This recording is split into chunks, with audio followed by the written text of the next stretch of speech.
The symbolism used in the Bible concerning the Antichrist. Daniel said this is in Daniel 7:19 through 20. He describes a beast. We don't know what it looked like. It's non-descriptive. That has 10 horns on its head. Now let's go over this very quickly. Its teeth are like iron. That means that it uses its mouth to create war and fighting. Its nails are like brass. Now that brass is a picture of the Grecian Empire in the book of Daniel. And so that could allude to a territory that he tramples over. He will devour much flesh with its mouth. He kills many people, in other words. He stamps out with its feet. That means he marches into nations, overpowering them. He has 10 horns, which are 10 kings. And then in this beast that Daniel described, there is a little horn that starts rising up among those 10. And that little horn has a mouth that speaks great thing, and that is a picture in the Bible and in early church writings of this man called the Antichrist. The Apostle John, in Revelation chapter 13, verse 1, then begins to use another picture of a beast, and he says, the beast that's coming, this is the Antichrist system, this is the Antichrist kingdom he's speaking of, has a body like a leopard, the mouth like a lion, and feet like a bear. Now, can you imagine a creature that looks like that? Let me say it again. The body looks like a leopard, the mouth looks like a lion, and the feet look like a bear. If you go to the book of Daniel, chapter 7, you will find a description of these particular creatures. And basically, you have the lion that represented Babylon, you have the bear that represented Media and Persia. Persia today is Iran. And you have the leopard that represented Greece. A leopard moves very quick. So it shows us that this beast, when he comes, is going to move very swiftly throughout the Middle East, especially and into Europe. Number two, his mouth is like a lion. Babylon's emblem was a lion, and they had authority over the entire earth. They passed decrees and laws that suddenly came into effect. And then his feet are like the feet of a bear, and a bear's feet tramples and crushes. So in other words, just like the Persians came in history and began to take over that entire the world, this is the imagery shown by Daniel. So keep this in mind. Babylon, which is Iraq, Persia, which is Iran, and Greece, which is the territory of modern-day Greece and Macedonia near Bulgaria. All that territory is the territory that Daniel sees of one man organizing all of that together under his power and his authority.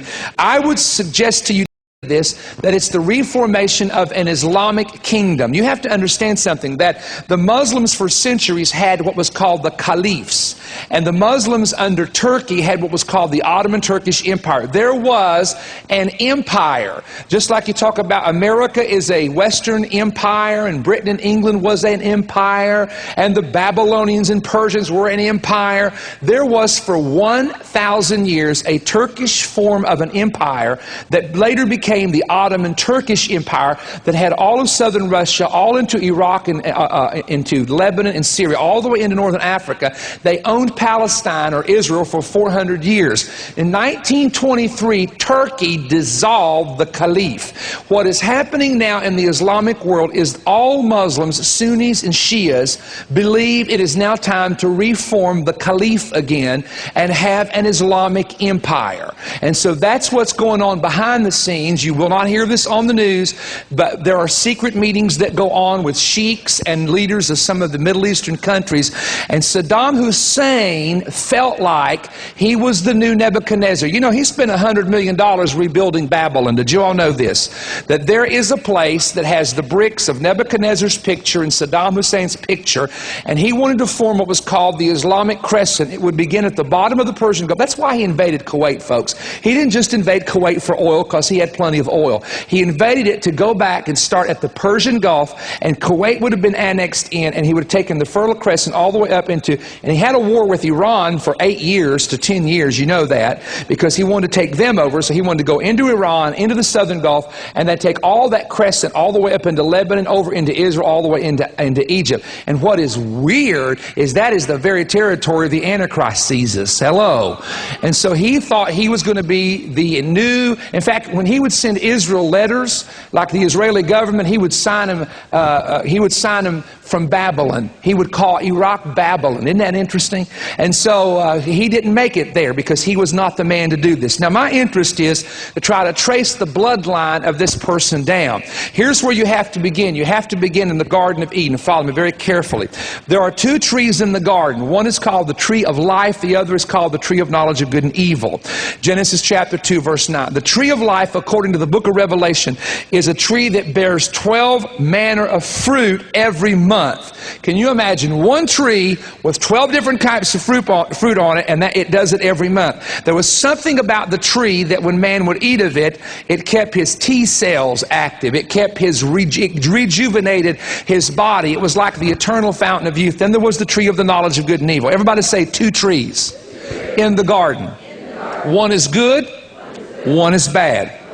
Now, after Adam partook of the tree of the knowledge of good and evil and sin came in, we then come into Genesis from chapter 2 to chapter 4, verse 1, chapter 5, verse 3, and we discover that there are two sons that are born after the fall. One is Cain and the other is Abel.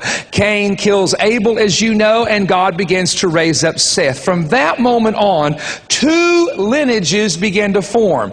Here is the lineage of Adam going through Cain. First son, Cain. He had a son named Enoch. He had a son named Irad. He had a son named Methuselah. He had a son named Lamech. He had a son named Jabal and Jubal. And then he had a son by the name of Tubal-Cain. Now, when you start with Adam, you'll discover from Cain's lineage, you go all the way up to that seventh man, and then it suddenly disappears. You don't hear anything else about Cain in the Bible from that moment on. So keep that lineage there and stop at number 7. Now, from Adam going through Seth's lineage, you had Adam, who had a son by the name of Seth, who had a son by the name of Enos, who had a son by the name of Canaan, who had a son by the name of Mahalalel, who had a son by the name of Yered, who had a son by the name of Enoch. Now, here's where it gets strange.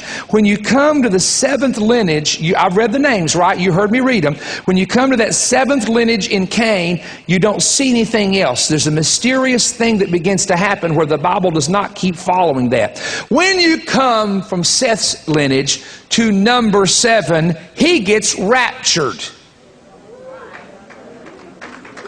Don't miss this.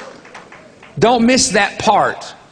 Because we are from Adam 6,000 years into time. And now we're in the 7,000th year.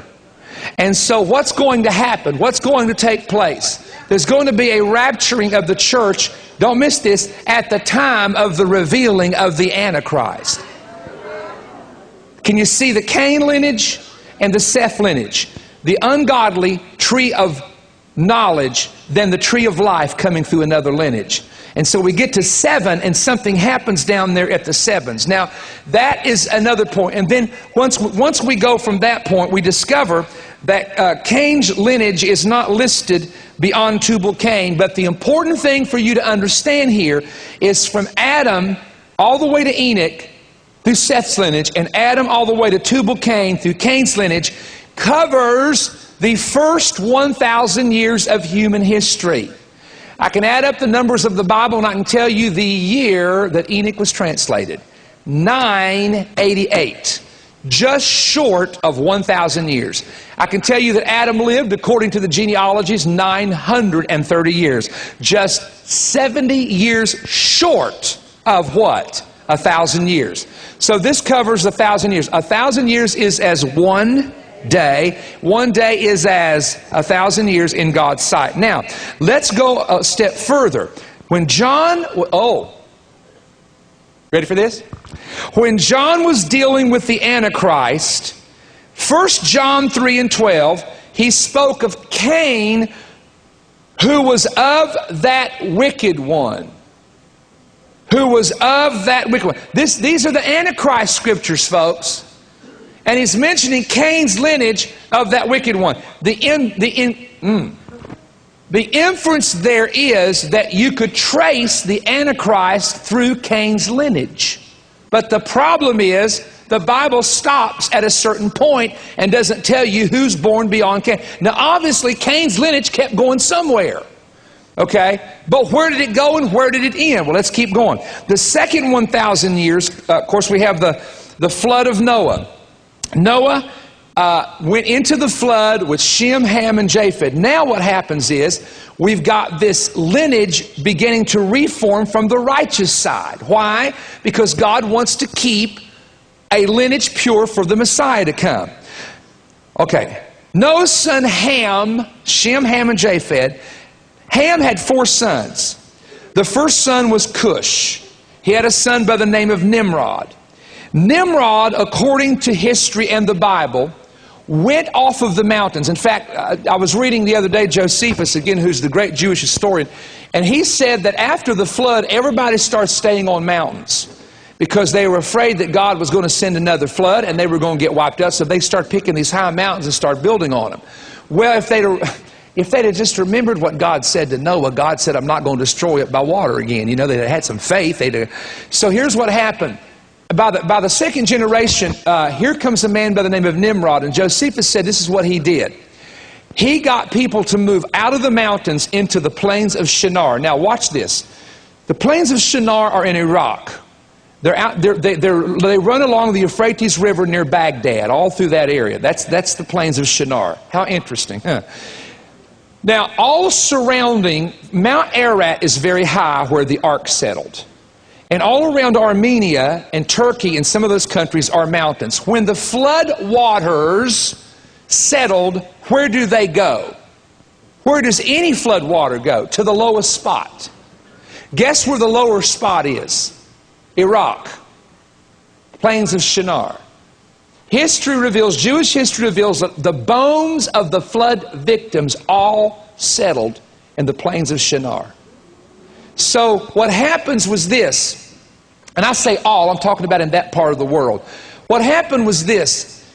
Nimrod said, I want to go down there in the valley, off the mountain, and I'm going to build a tower so high that God will never be able to flood it out.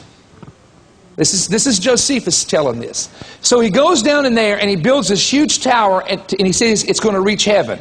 In the process of building it, you know this will show you that the gods came down with wind, and the wind became so powerful it blew the bricks of that tower completely down. Well, Nimrod went to Shinar, which is Iraq, to build the tower to reach heaven. Nimrod was a rebel to defy God and say, you're not going to destroy anything with water again. He also built in the area of Iraq the cities of Kilnah, Akkad, Erech, and Babel, which was later to be Babylon, the area of Babylon, Genesis 10, 10, and 12. He also built in Syria, Nineveh, Rehoboth, Ir, and Resen, Genesis chapter 10, 10 through 12. So this man rebuilt in what we call today the area of Iraq and Syria, some of the very first cities, and again his name was Nimrod. Now, the Tower of Babel was built by Nimrod. He was called the Mighty One. Now this is interesting. 6 times when Mighty One is used, it's the Hebrew word Gibor, and it refers to giants. And remember that there were angels that came down into the daughters of men, remember, and had relations and bore mighty men of old. This is really strange because some scholars think that Nimrod was actually a huge man, and that's what people were attracted to with him. He was a very strong giant of a man. We do know he was a warrior, he was a hunter. He protected people by killing any wild animal that may have existed. Now, without going into detail about this, because this would be an entire another message, there was a race of giants that were in the earth before and after the flood to corrupt the seed. And of course we know that David annihilated that race. So my point is that when Nimrod picks up this genealogy, there is a gap with Noah in which Noah's sons are righteous.